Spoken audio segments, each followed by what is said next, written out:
வழிபடுவோம் கலைத்தார்கள்.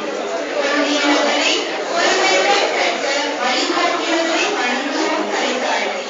ஏழையாயிருந்தோரை ஏற்றுவதில் மகிழ்ந்திட எங்கள் ஆசானை என்றென்றும் நாம் மறவோம்.